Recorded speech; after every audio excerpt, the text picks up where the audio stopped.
સૌ શ્રોતાગણોને સુજ્ઞા મહેતાના જય શ્રી કૃષ્ણ. આજે આપણે ગીતાની ભગવત્તા જોવા માટે છેલ્લો ગીતાનો અધ્યાય જેનું શીર્ષક છે 18મો અધ્યાય, જેનું શીર્ષક છે મોક્ષ સંન્યાસ યોગ. હવે આપણે 18મા અધ્યાયનો થોડોક સારાંશ જોઈ લઈએ. સંન્યાસ અને ત્યાગ બાબતે અર્જુને વધુ જાણવાની જિજ્ઞાસા વ્યક્ત કરતા શ્રી કૃષ્ણએ જણાવ્યું કે ફળની ઈચ્છાથી કરતા કર્મો ત્યજવામાં એટલે સંન્યાસ.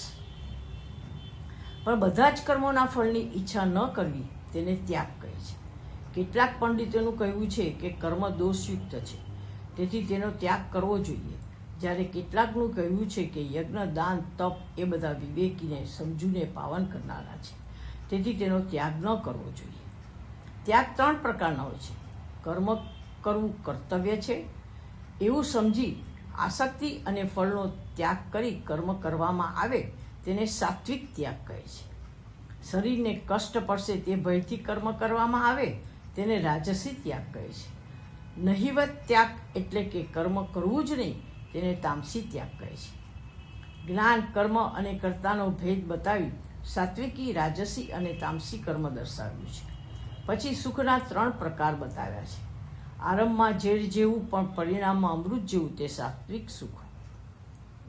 વિષયો અને ઇન્દ્રિયોથી મળતું સુખ આરંભમાં અમૃત લાગે છે અને તે રાજસી સુખ, અને આળસ અને નિંદ્રાથી ઉપજેલું પણ પરિણામમાં ભ્રમાવનારું સુખ તે તામસી સુખ કહેવાય છે.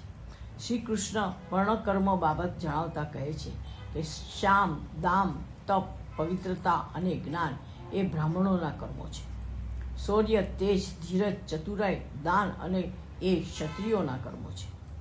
ખેતી, ગાયોની રક્ષા અને વેપાર એ વૈશ્યોના કર્મો છે.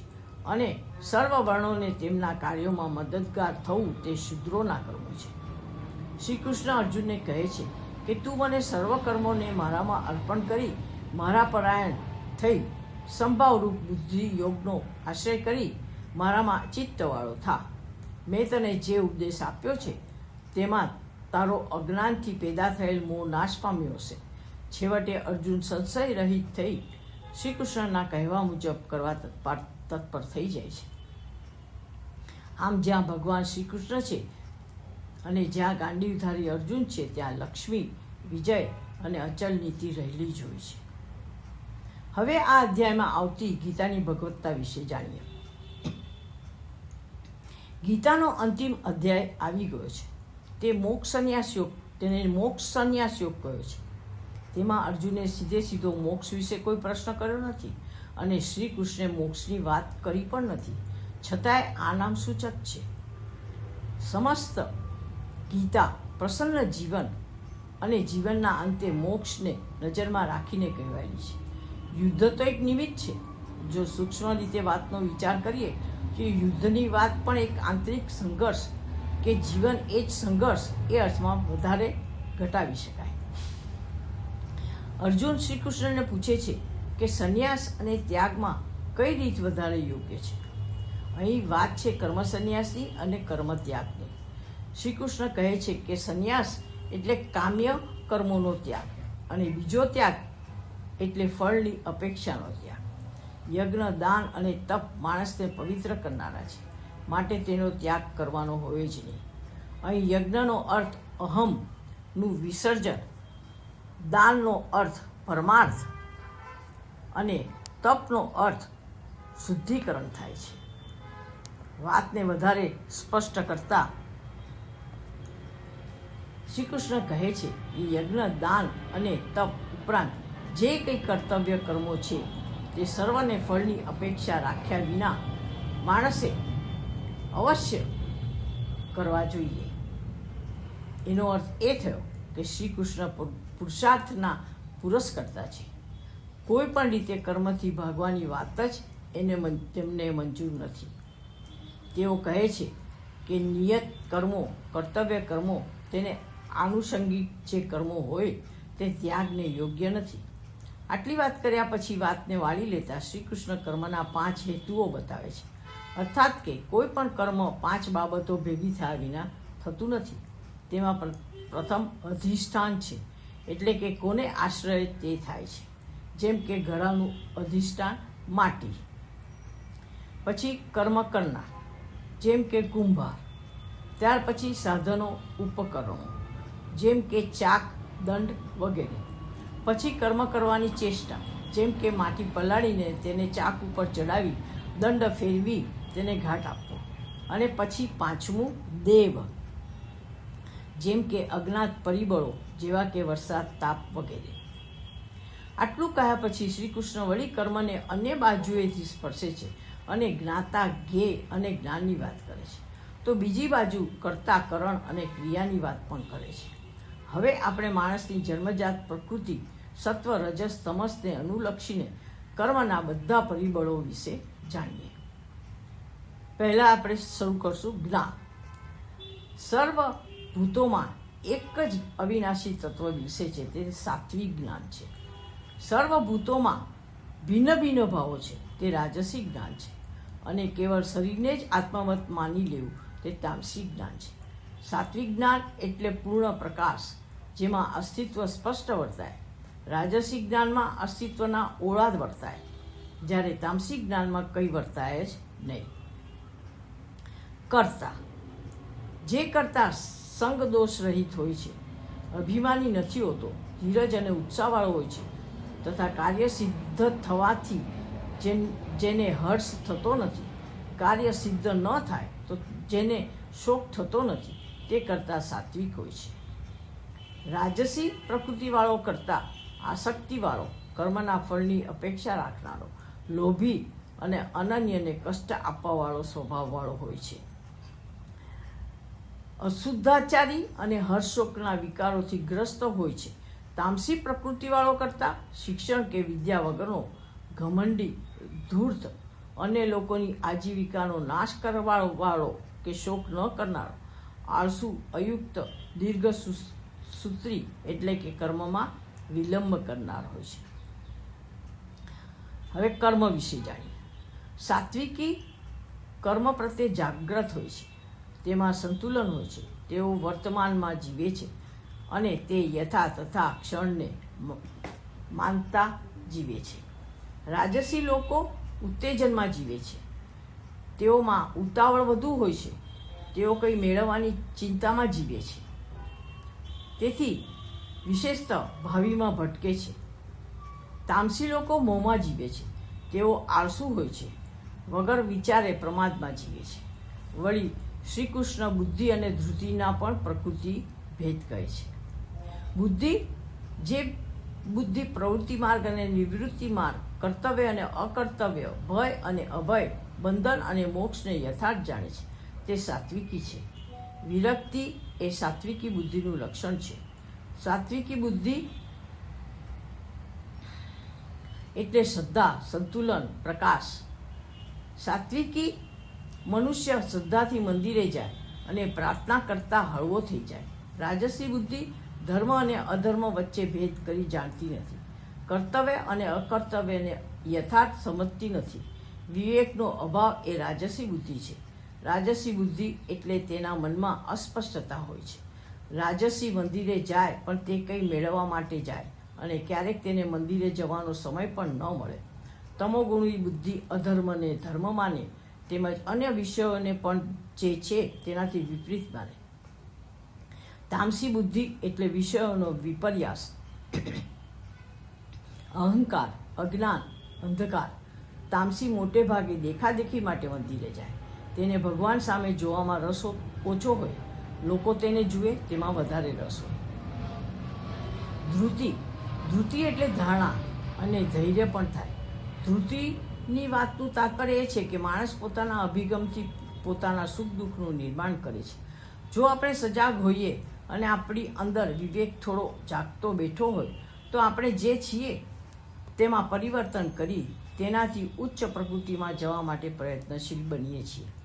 સાત્વિકી વ્યક્તિઓની ધારણા સ્થિર હોય અને તેની મન, વચન અને કાયાની પ્રવૃત્તિ એકાગ્રતાપૂર્વક થતી હોય. સાત્વિકીની ધારણા વિરક્તિની હોય છે, તે પરમાર્થિક વધારે હોય. સાત્વિકી ધારણાવાળો મનને દોડાવ્યો દોડતો નથી, પણ મન તેનું દોડાવ્યું દોડે છે. વાસ્તવિકતામાં આવી વ્યક્તિ સારું જીવન જીવે છે. રાજસીને મન ગમે ત્યાં ઘસડી જાય, વળી તે સદાયનો ખાલી જ હોય છે. તેથી કંઈક મેળવવા પાછળ તેનું મન હંમેશા દોડતું જ રહે છે. તામસી પોતાના જીવનને જાતે જ કારાગાર બનાવીને જીવે છે. તે સ્વયં બંધાય છે અને બંધન તેને કઠું એ નથી. હવે સુખ વિશે જાણીએ. વળી કૃષ્ણ સુખનું પણ પ્રકૃતિજન્ય વિભાજન કરી બતાવતા કહે છે કે કેટલાક સુખ શરૂમાં સુખ જેવા ન લાગે, ક્યારેક તેમાં રહેલા કષ્ટને કારણે દુઃખ જેવા પણ લાગે, છતાંય તેનો પરિપાક સર્વાંગે સુખદ બની જતો હોય છે. તેને સાત્વિક સુખ કહે છે. કેટલાક સુખ અપાતભદ્ર એટલે કે શરૂમાં અમૃત જેવા લાગે છે, પણ સમય જતાં તેનો વિપાક કટુ હોય. તે સુખો રાજસી સુખો છે. જીવને સતત ભયમાં જ રાખે એવા નિંદ્રા, પ્રમાદ, આળસ, મૂર્છા જેવા સુખો તામસી હોય છે. સાત્વિક સુખ પ્રકાશનું સુખ છે. રાજસી સુખ એ સુખનો ઓછાયો છે અને તામસી સુખ અંધકારનું સુખ છે. હવે વર્ણ વિશે જાણીએ. ત્યાર પછી શ્રી કૃષ્ણ વર્ણભેદે જે સ્વભાવજન્ય કર્મો થાય છે તેની વાત કરે છે. શામ, દામ, તપ, શોચ, શાંતિ, આર્જવ, જ્ઞાન, આસ્તિક્ય તે બ્રાહ્મણ સ્વભાવ છે. શૂરવીરતા, તેજ, ધૈર્ય, સાહસ, દક્ષતા, દાન, સ્વામિત્વ ઇત્યાદિ ક્ષત્રિય સ્વભાવ છે. ખેતી, ગોપાલન, વેપાર એ વૈશ્ય સ્વભાવ છે અને સેવા એક શુદ્ર સ્વભાવ છે. આમ જે માણસ તેના સ્વભાવ પ્રમાણે કર્મ કરતો રહીને પરમાત્માની આરાધના કરે છે તે શીઘ્ર પરમાત્મા અવસ્થા પ્રાપ્ત કરી શકે છે. આ વાતથી કોઈએ સર્વાંગે એમ માની લેવાની જરૂર નથી કે અન્ય વર્ણનો સ્વભાવ સિદ્ધ ન થઈ શકે. પરશુરામ ક્ષત્રિય સ્વભાવના હતા અને વિશ્વામિત્ર બ્રાહ્મણ સ્વભાવના હતા, બની શક્યા હતા. વાતનો મર્મ એ છે કે સ્વભાવ ધર્મ એ અનુકૂળ પવન છે, જ્યારે સ્વભાવથી વિરુદ્ધનો ધર્મ અપનાવો તે પ્રતિકૂળ પવન છે, જેની જીવનની નૌકાને સામે વહેણે તરાવવા જેવી વાત છે. શ્રી કૃષ્ણના કહેવાનું તાત્પર્ય એ છે કે તમારી જીવનધારા એ જ તમારી પૂજા છે. પૂજા માટે અન્ય ક્યાંય જવાની જરૂર નથી.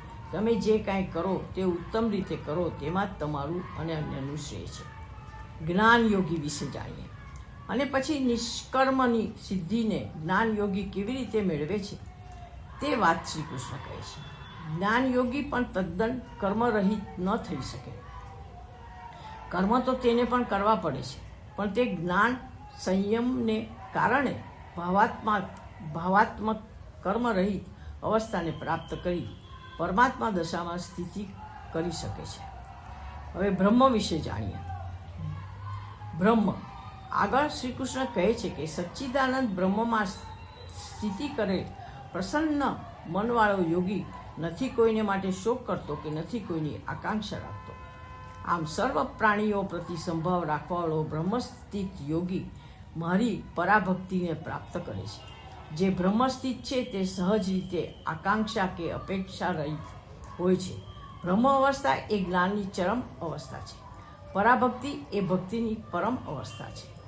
બ્રહ્મ અને પરાભક્તિ બંનેની અનુભૂતિ એક સરખી હોય, બંને એક જ શિખર પર અવસ્થિત હોય, પણ બંને પહોંચ્યા હોય જુદા જુદા માર્ગો. હવે આપણે જાણીએ કર્મ, ભક્તિ અને જ્ઞાન વિશે. આપણે વાતનો સાર એ કાઢી શકીએ કે જીવનમાં કર્મ વિના તો ચાલશે જ નહીં, એટલે કર્મયોગમાં તો જવું જ પડશે. પરંતુ એકલા કર્મયોગની વાત પર્યાપ્ત નથી, એટલે ઈશ્વર કૃપા પણ લાવવી પડે. ઈશ્વર આવ્યા એટલે ભક્તિ આવ્યા વિના રહે નહીં. ભક્તિ અને સમર્પણ તો સાથે સાથે જ ચાલે છે, તેથી એની વાત પણ તેની સાથે વણી લેવી પડે.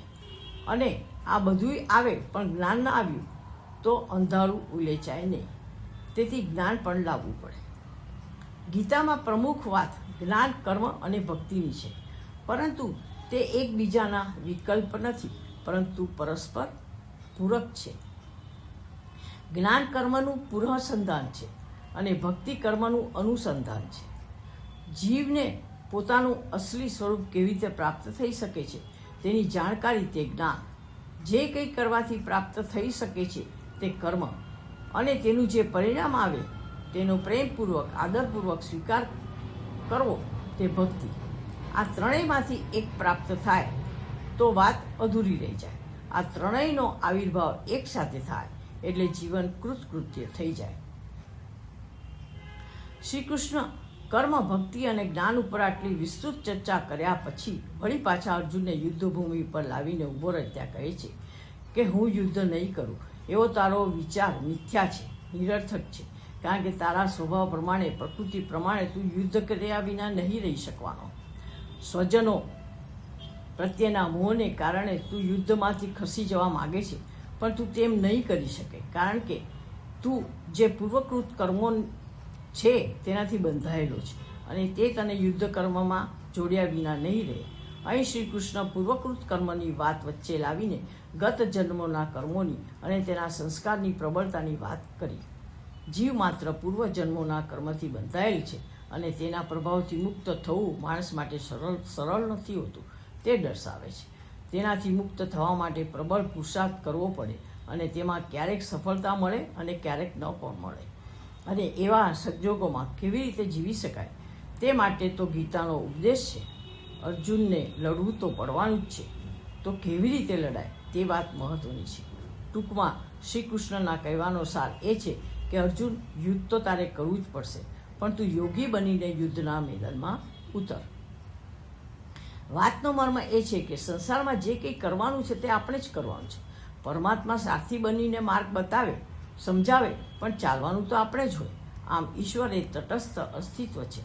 જીવ, જગત અને ઈશ્વર વિશેની વાતો શ્રી કૃષ્ણે અત્યાર સુધી કહી છે તેમણે અતિ ગોપનીય રહસ્ય તરીકે જણાવી છે.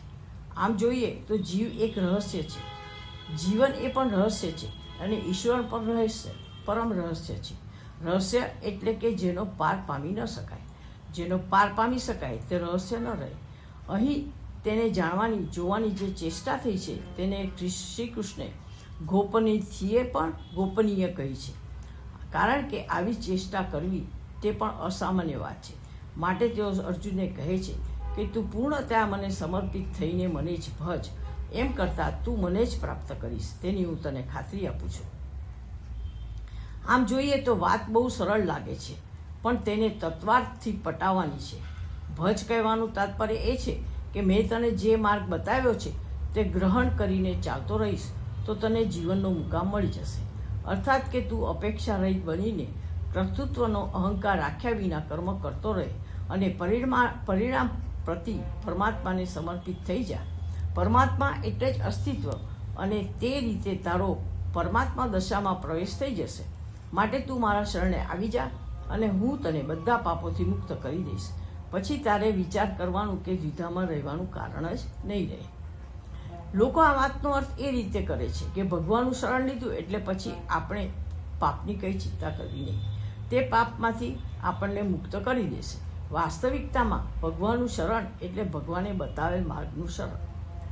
ભગવાને દર્શાવેલ માર્ગે ગયા એટલે પાપ થાય જ નહીં. અને જે કંઈ પહેલાં થઈ ગયા હોય તે ક્યાંક કોઈ પ્રવૃત્તિ આનુષંગિક રીતે થાય તો તે કાળક્રમે નષ્ટ થઈ જાય અને તેથી જીવાત્મા ઉપર તેની ગાઢ અસર પડે નહીં. વળી વાતને એમ પણ ઘટાવી શકાય કે માણસ ગમે તેટલું જાણે પણ છેવટે તેને અજ્ઞાતને આધીન થવું જ પડે છે. તે જ્યારે ડગમગ થતો હોય ત્યારે કોઈ આવીને કહી દે કે તું ચિંતા ન કરીશ, હું તારી સાથે જ છું, હું તારું બધું સંભાળી લઈશ, તો માણસને અજ્ઞાતમાં કૂદી પડવા એક બળ મળી જાય છે અને તે એક વિશ્વાસથી અજ્ઞાતમાં છલાંગ મારી શકે છે.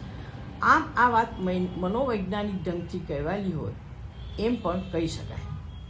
હવે ગીતાના ઉપદેશની સમાપન વેળાએ શ્રી કૃષ્ણ કહે છે કે ગીતાનો ઉપદેશ જેને જ્ઞાનની ઝંખના ન હોય, જેના દિલમાં ભક્તિભાવ ન હોય, જે સંયમ રહિત હોય, જેણે બધે દોષ જ દેખાતા હોય તેવા લોકોને ક્યારે આપવો નહીં. આ કહેવાનું કારણ એ હોઈ શકે કે કેવળ અધિકારી માણસ જ આ વાતને યથાર્થ રીતે સમજી શકે છે અને અનઅધિકારી માણસ અર્થનો અનર્થ કરી વાતને પોતાની રીતે ઘટાવીને પોતે તો ખોટે માર્ગે ચાલે છે. એટલું જ નહીં પણ અન્યને પણ સાચા માર્ગથી ભ્રષ્ટ કરી ખોટા માર્ગ તરફ વાળે છે. વાતનો સાર એ છે કે જેનામાં તત્વની જિજ્ઞાસા હોય, સંયમ હોય, જેનો અહંતા અને મમતાનો ભાવ પાતળો પડી ગયો હોય, તે જ ગીતાનો આ ગહન ઉપદેશ સમજી શકશે અને તેનાથી તે લાભાન્વિત થઈ શકશે. ગીતાનું જ્ઞાન કોને ન આપવું એ વાત કહ્યા પછી શ્રી કૃષ્ણ તરત જ ગીતાનું જ્ઞાન આપવાનો મહિમા કરવા માંડે છે. તેઓ કહે છે કે મારા ઉપર પ્રેમ હોય એવા ભક્તોને જે માણસ ગીતાનું જ્ઞાન આપશે તે મને જ પ્રાપ્ત કરશે.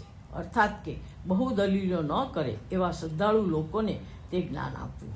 આમ પરમાત્માને પ્રાપ્ત કરવા એ બહુજન સમાજ માટે મોટું પ્રલોભન છે, જે મહર્ષિ વ્યાસે સહેજમાં રમતું કરી દીધું છે.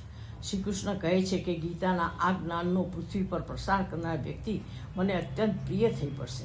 વળી જે માણસો આ ધર્મમય સંવાદરૂપ ગીતાશાસ્ત્રને વાંચશે, વિચારશે, તેઓ પણ જ્ઞાન યજ્ઞ કરીને મને પૂજે છે એમ હું માનીશ. જે મનુષ્યો દોષ દ્રષ્ટિ રહી થઈને ગીતાનું શ્રવણ કરશે તેઓ પણ પાપમાંથી મુક્ત થઈ જશે અને ઉત્તમ લોકને પ્રાપ્ત કરશે.